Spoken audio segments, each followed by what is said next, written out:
ಮೋಸ ಎಲ್ಲ ಮೋಸ ಜಪಾನ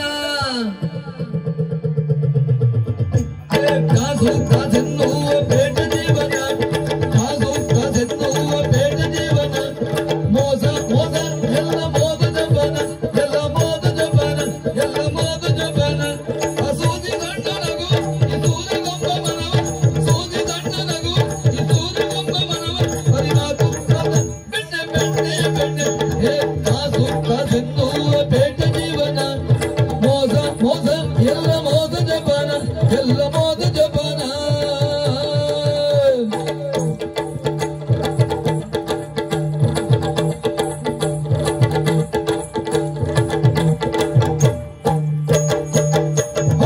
ಹೊರಗಿನ ಬಣ್ಣವೋ ಒಳಗಿರುವುದ ಕಿರಿಯುವ ಕತ್ತಿಯ ಹೊರಗಿನ ತಳುಗಿನ ಬಣ್ಣವೋ ಒಳಗಿರುವುದ ಕಿರಿಯುವ ಕತ್ತಿಯ ನೆಲದಾರಿ ನೀರು ನಿಲ್ಲುವ ನೆಲದಪ್ಪಿ ಜೀವ ತೆಗೆವ ನೆಲದಾರಿ ನೀರು ನಿಲ್ಲುವ ನೆಲದಪ್ಪಿ ಜೀವ ತೆಗೆವ ಪರಿಮಾತು ಬೆಣ್ಣೆ ಬೆಣ್ಣೆ ಬೆಣ್ಣೆ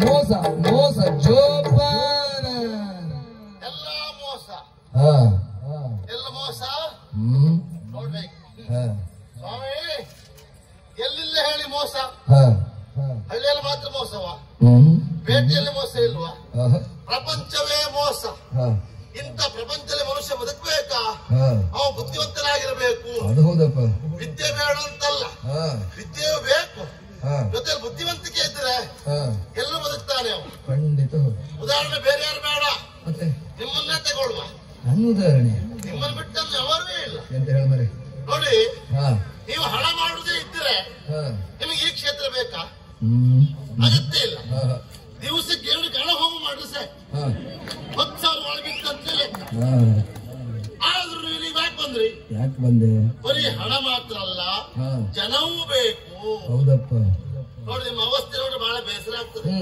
ಈಗ ಸ್ವಲ್ಪ ಅಡ್ಡಿಲ್ಲ ಆಗ ನೋಡ್ಬೇಕಿತ್ತು ಆ ಕಾಲ್ ನೋವು ಮಾಡ್ಕೊಂಡು ಮೇಲತ್ತಿ ಕೂರ್ಸ್ಲಿಕ್ಕಿಬ್ರು ಇಳಿಸ್ಲಿಕ್ಕಿಬ್ರು ನಿಮ್ಮ ಅವಸ್ಥೆ ಬೇಕಾ ಅಂತಂದ್ರೆ ಬಂದ್ರೆ ಯಾಕೆ ಯಾಕೆ ಹಣ ಮಾಡುವ ಉದ್ದೇಶವಾ ಅದ್ರಾಗತ್ತೆ ನಿಮ್ಗೆ ಉಂಟಾ ಹೌದಪ್ಪ ಪಾಪ ಅವರಿಗೆ ಪಾಪ ಎಂತ ಇಲ್ಲಲ್ಲ ಅಲ್ಲ ಅವ್ರ ಉದ್ದಾರಕ್ಕೆ ನೀವು ಬಂದ್ರಿ ಹಾಗಲ್ವಾ ಹೇಳ್ಬೇಡಿ ಅದೇ ಅದೇ ನೀವು ಹಣಕ್ಕಾಗಿ ಬಂದದ್ದಲ್ಲ ನಿಮಗೆ ಹಣದ ಅಗತ್ಯವೇ ಇಲ್ಲ ಮನೆಯಲ್ಲಿ ಕೂತ್ರೆ ಸಾಕು ಎಷ್ಟಂತ ಹಣದ ಬಡ್ಡಿ ಬಂದ್ರೆ ಸಾಕು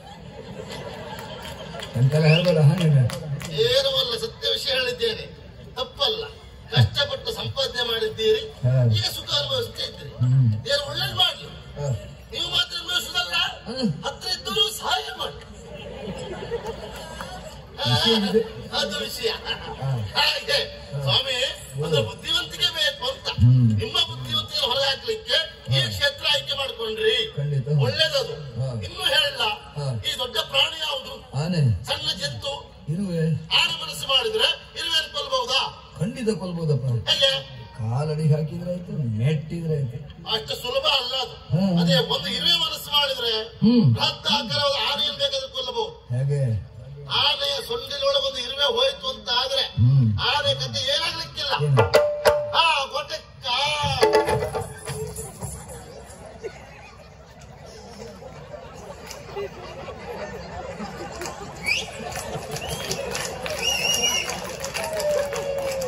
ನನಗೆ ಜೀವ ಹಾರಿ ಹೋಯ್ತು ಅವ್ ಬಂದು ಹೊತ್ತ ನೋಡಿದ್ರೆ ತಿರ್ಸಿ ಬಿಟ್ಟೆ ಬಿತ್ತಂದು ಎಣಿಸಿದ್ದೆ ನಾನು ದೇವರಾಣ ಎಂತ ಕಟ್ಟಿದ್ ಗೊತ್ತಂತಲ್ಲ ಓಡ್ಬಂದೆ ಗೊತ್ತಾಯ್ತು ನಿಮಗೆ ಯಾಕೆ ವಿಷಯ ಬೇರೆ ಉಂಟಲ್ಲಿ ನಾನು ಏನ್ ಹೇಳಿದ್ದೆ ಆನೆಯ ಸೊಂಡಿಲೊಳಗೆ ಒಂದು ಇರುವೆ ಹೋಯ್ತು ಅಂತ ಆದ್ರೆ ಆನೆ ಕತೆ ಏನಾಗ್ಲಿಕ್ಕಿಲ್ಲ ಅದು ತಕ್ಷಣ ಇವರು ಕೊಡಕ್ಕ ಮಾಡಿದ್ರು ಇವ್ರು ಕೊಡಕ್ಕ ಅಂದ ತಕ್ಷಣ ಅವ್ರು ಪುಡಕ್ಕ ಹೊಡ್ಬಂದ್ರು ಅಂದ್ರೆ ಅವ್ರ ಲೆಕ್ಕ ಏನು ನಾನು ಹೇಗೂ ಮಾತಾಡ್ತಿದ್ದ ಇನ್ನು ಬಹಳ ಹೊತ್ತು ಮಾತಾಡ್ತಾವ ನಿಧಾನ ಪುರೇಸ್ಗೆ ಬರೋ ಹೊತ್ತು ಹೋಗಿದ್ರು ಅವರು ಯಾವಾಗಿನ ಶಬ್ದ ಮಾಡಿದ್ರು ಆಗ ಮತ್ತೆ ಪದ್ಯ ಬಂತು ಅಂದ್ರೆ ಮತ್ತೆ ಹೊಡ್ಬಂದ್ರು ಎಲ್ಲೆಲ್ಲ ಒದ್ದೆ ಆಯ್ತು ದೇವರಿಗೆ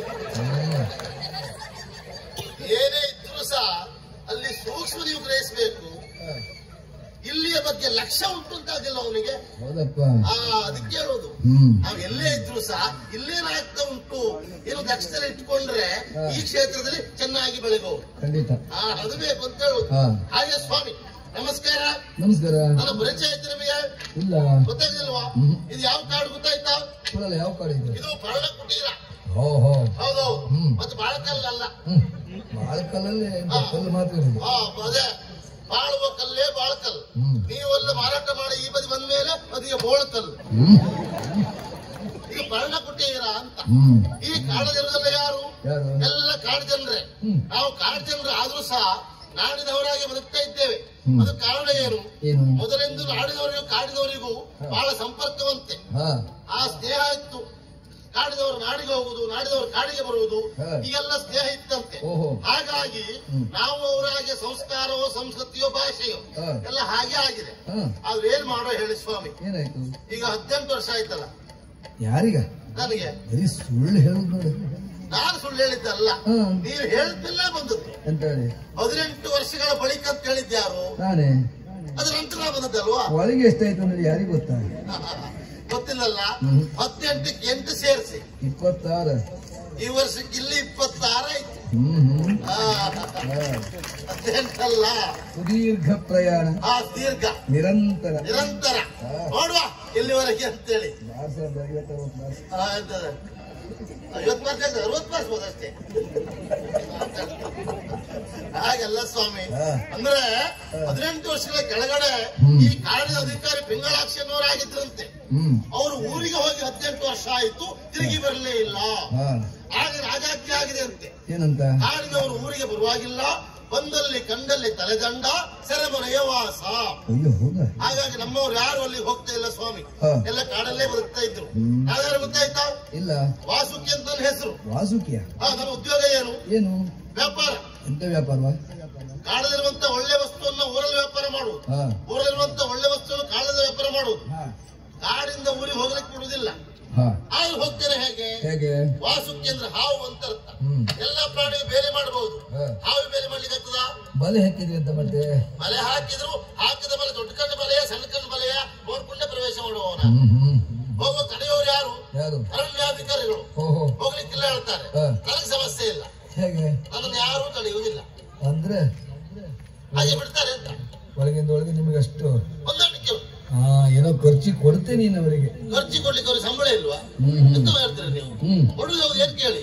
ಜೇನುತುಪ್ಪ, ಕಾಳಮೆಣಸ, ಅಪರೂಪ ಹಂದಿಕಾಲ, ಕಾಡ್ಕೋಳಿ, ಲವಂಗ ಇದೆಲ್ಲ ಕೊಟ್ಟು ಸ್ನೇಹ ಮಾಡ್ಕೊಂಡಿದ್ದೇನೆ. ಹಾಗೆ ಹೋಗುದು ಬರುವುದು. ಆದ್ರೆ ಮನೆಯಲ್ಲಿ ಬಹಳ ವಿಶೇಷ ಅಲ್ಲ. ಈಗ ನಮ್ಮ ಜಾತ್ರೆಯಲ್ಲೇ ನಮ್ಮ ಕಾಡದ ಜಾತ್ರೆ ಬಂತು. ಯಾವ ಜಾತ್ರೆ? ಮಾರಿ ಜಾತ್ರೆ. ಮಾರಿ ಹಬ್ಬ. ಹೌದೌದು. ಎಲ್ಲ ಮನೆಯಲ್ಲೂ ಎಲ್ಲಿ ನೋಡ್ರು ಕೋಳಿ, ಕುರಿ, ಮಾಂಸಾಹಾರಿ ಊಟ. ಹೌದಾ? ನಮ್ಮವ್ರಿಗೆ ತಿನ್ಲಿಕ್ಕೆ ಕೊಟ್ಟು ಬಿಟ್ರೆ ಹೇಗೆ ಮಾಡಿ ತಿನ್ಬೇಕು ಅಂತ ಗೊತ್ತಿಲ್ಲ ನೋಡಿ. ಅದೊಂದು ಸಮಸ್ಯೆ. ನಾನು ಊರಿಗೆ ಹೋದವ ಎಲ್ಲ ಕಲ್ತ್ಕೊಂಡೇ ಬಂದಿದ್ದೆ. ಹೌದೌದು. ನಮ್ಮದು ಈಗ ಅಂಗಡಿ ಉಂಟಲ್ಲ. ಎಂತ ಅಂಗಡಿ? ಮಾಂಸಾಹಾರಿ ಅಂಗಡಿ. ಹೌದಾ? ಶೀಘ್ರ ಆಹಾರ. ಬೇಗ ಬೇಗ ಮಾಡಿಕೊಡು. ಬೇಗ ಮಾಡಿಕೊಡು. ವಿಶೇಷ ತಿಂಡಿ ಉಂಟು. ಏನು? ಕೋಳಿ ಅನ್ನ. ಕೋಳಿ ಹಾಕುವ ಅನ್ನ. ಕೋಳಿ ಹಾಕುವ ಅನ್ನ ಅಲ್ಲ ಬರ್ರೆ. ಮತ್ತೆ ಕೋಳಿ ಅನ್ನ ಅಂದ್ರೆ ಈ ಬೆಳ್ತಕ್ಕಿ ಅನ್ನಕ್ಕೆ ಒಂದ್ ಮೊಟ್ಟೆ ಹೊಡೆದು ಹಾಕಿ, ಬೇಯಿಸಿದ ಕೋಳಿಯನ್ನು ಹುಸುಸಿ ಮಾಡಿ ಹಾಕಿ, ಹಸಿ ಪುಡಿ, ಖಾರ ಪುಡಿ ಹಾಕಿ, ಚೂರು ಎಣ್ಣೆ ಹಾಕಿ,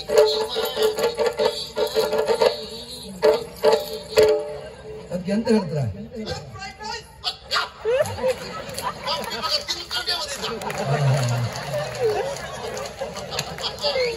ಸರಿ ಹೇಳ್ಬಿಟ್ಟು ಅವನಿಗೆ. ಇನ್ನೊಂದುಂಟು ಕೋಳಿ ಬಜೆ. ನಮ್ಗೆ ಗೋಳಿ ಬಜೆ ಗೊತ್ತುಂಟು. ಇದೆಂತ ಕೋಳಿ ಬಜೆ ಮರೆ? ಕೋಳಿ ಬಜೆ ಅಲ್ಲ, ಇದು ಕೋಳಿ ಬಜೆ. ಕೋಳಿಯ ತುಂಡನ್ನ ಹಿಟ್ಟಲ್ಲಿ ಕಲಸಿ ಎಣ್ಣೆ ಬಿಡುವುದಿಲ್ವಾ?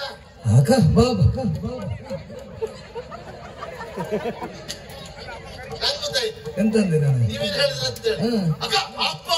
ಹಾಗೆ ಉದ್ಗಾರ. ಉದ್ಗಾರ. ಪಾಪ ನಿಮ್ ಬಾಯಲ್ಲೂ ನೀರು ಬಂತು ನೋಡಿ.